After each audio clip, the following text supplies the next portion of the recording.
قبل 3 سنين جت فكرة على بالي. طبعا هي هواي أفكار تجي على بالي، بس الظروف مستنقعات. المهم فكرة وحيدة ما فارقت بالي، وهي صناعة لعبة. أبوي يقول لي صباح الخير، أقول له لازم أصنع لعبة. صديقي يقول لي أطلبك ورقتين، أقول له لازم أصنع لعبة. أبو الكيس صيح أحد يطلب 500، لازم أصنع لعبة. صديقتي تقول لي أحبك، وأقول أنا ما أحبش الواحد ما يجازف ويا النسوان. فقررت أبدي المشروع وأسست استوديوهات بلاك. طبعا يوم الافتتاح، بس لحظة خل أحط هاي من 7 عيون. أي بيوم الافتتاح صار عندي كادر يتكون من 1000 شخص. 1000 شخص شباب، تخيلوا كلهم آني. فآني أحاشي آني وأنزل آني وأطرد آني. بديت أخطط للعبة التاريخية واللي راح أحصل بسببها الشهرة والفلوس. فاستعملت ورق المدرسة حتى أبيعها بشمسي. شنو؟ استعملت ورق هواية، كلش هواية.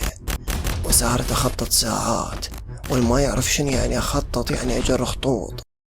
وهاي هي. وكلفني العمل على اللعبة 999 يوم، وجا اليوم 1000 وانا افكر ايش راح يكتب التاريخ عني، ايش راح يقولون الفلافل عني. وانهالت عليه الشركات، مايكروسوفت، سوني، ناتيندو، كلها تريد اللعبة تصير حصرية. قلت لهم لا، لازم كل الناس تلعبها. قالوا لي طبق طوب. قلت لهم بس تعالوا. وقبل ساعة الصفر بلحظات العالم كله بدأ يترقب اللعبة المعجزة. عالم قامت ترجف، عالم قامت تبكي، عالم قامت تركض، عالم قامت تتقمص.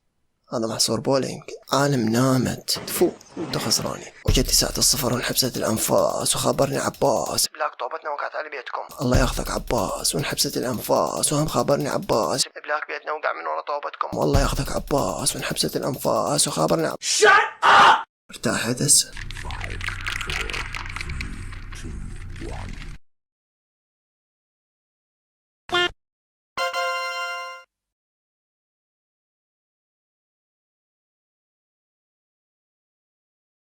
السلام عليكم أخوي، شلونك؟